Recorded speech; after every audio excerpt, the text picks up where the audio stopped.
Hey guys, so basically this is Whagwan episode 11 and the topic I guess is on drugs, legality and the disproportionality of sentencing. So basically I came home today and my mum had put this on my desk. The story is about magic mushrooms. She has done this because she knows I don't read newspapers and I like interesting stories.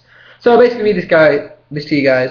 Heartbeat's Drug Swoop, that's the title. So Heartbeat is basically a drama on TV in the UK. It's set in the 1950s. It's about a small town police constable. I don't really know what it's about. It's boring. Okay, so the village made famous by police drama Heartbeat was at the centre of a magic mushroom swoop this week. 7 men were arrested after police were alerted to people harvesting the hallucinogens in a field near Gortham, North Yorkshire.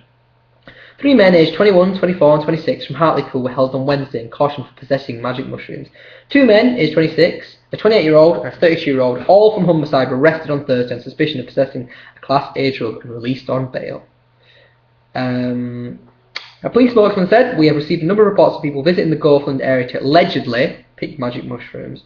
The 2005 Drugs Act classified fresh and prepared magic mushrooms which grow in the wild in the UK as a Class A drug." Firstly, I would just reiterate that point that these drugs grow naturally in the environment within the UK. Secondly, I would like to question who and why these drugs are made Class A and who decided that 7 years of imprisonment for possession should be the penalty. Basically, first counterpoint I would like to make is that these individuals almost undoubtedly had no intention whatsoever to deal with these drugs or distribute these drugs to anyone else. I know this, I'm an amateur mycologist, I understand mycology, I understand how mushrooms work in general, and I know that there's absolutely no chance in which these guys could have cultivated or harvested enough mushrooms on their own to make it financially or, as it seems, legally viable here to distribute. So basically, it was for their own use. Secondly, the next point I'd like to make, actually just make a quick point that it's allegedly they were going to take them. Just because they possess them doesn't mean they're going to take them. Next, I'd like to make the point that I'd like someone to provide me some stats with the number of fatalities, deaths, suicides, homicides, injuries, molestations, rapes, crimes that have been committed as a result of hallucinogens. I believe, having read what I have, Erowid is a good site for this, EROWID, plus there's some information on the Cochrane Library, you can check it out.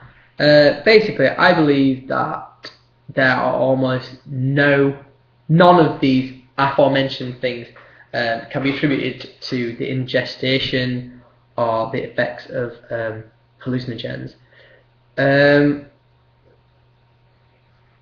Because they are entheogenics and they cause the person to become introvert, they cause the person to become paranoid, they cause the person to stay within their own home. They're not a party drug, they are not ecstasy, they are not alcohol, they are not marijuana, they do not lower your inhibitions.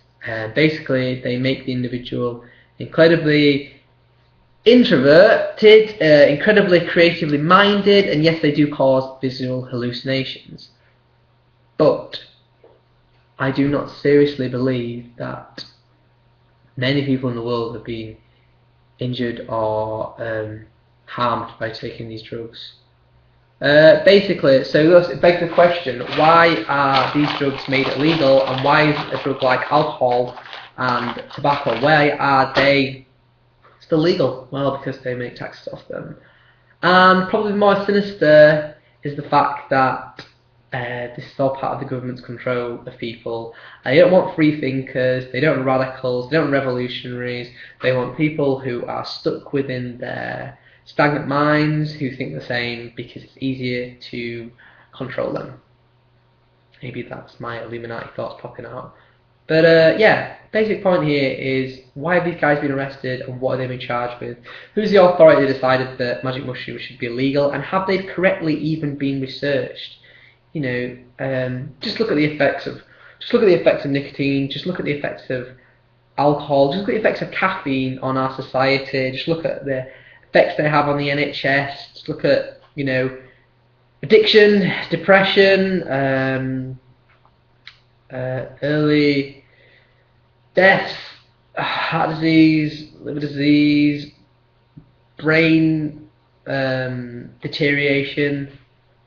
It's crazy. Employment. So there.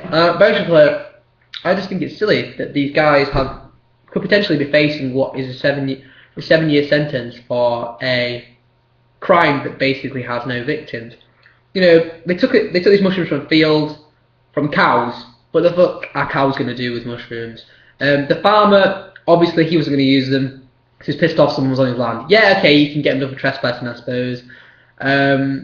These guys are going to go home, probably take drugs in their own home, probably stay within their home. There's a pretty good chance that they'll stay within their home because they'll be so mashed off their head that they won't want to leave. Probably doesn't involve any children. It probably won't involve any contacting the police.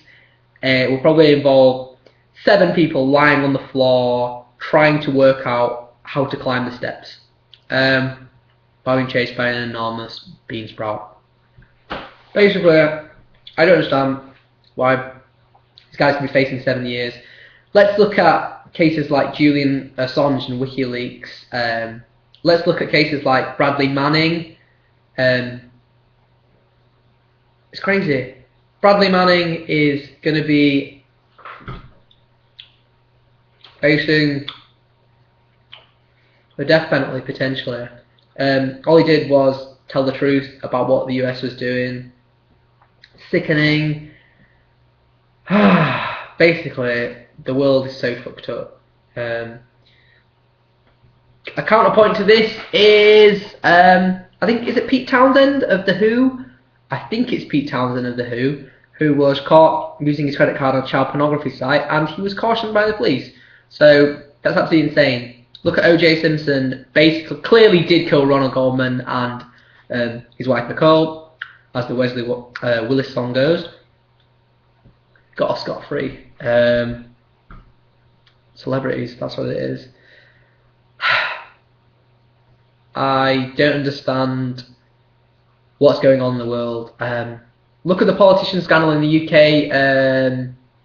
Politicians embezzling money and spending the public money on basically stealing from the public on shit like swan houses. I think that's a greater crime than what these guys have done here, which is basically try to have a good time.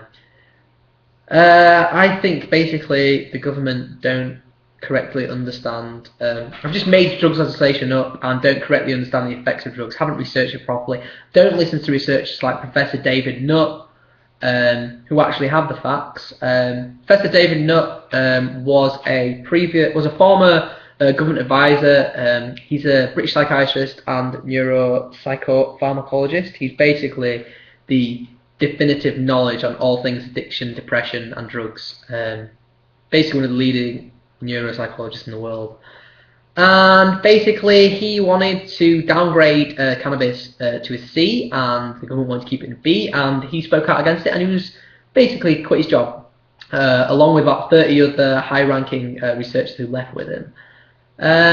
He recently had a TV show on Channel 4, had to provide private funding from Channel 4 because the government wouldn't fund him for this, no public body would fund him for this research. So basically he studied the effects of ecstasy on the human brain, and basically he's famous for writing a report known as the equity controversy, where basically he stated that per person, if we were to extrapolate the data, more people would be injured on horses than would be injured by ecstasy, which I guess is true. So I think a lot of what we think and know about drugs is just fear-mongering and scare tactics. Yeah, it hints at a high level of control. I think that the government don't want free thinkers, they don't want radicals, they don't want revolutionaries, they want to subdue the population and basically They want to control everyone. They want them to think a certain way.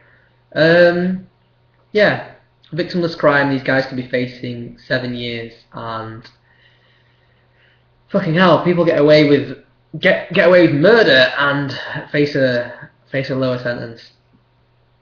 I just think it's crazy. If you have any ideas about it, please get in touch. Just as a disclaimer, I don't take any drugs whatsoever, other than the drugs happiness, love, and of course Charlie Sheen.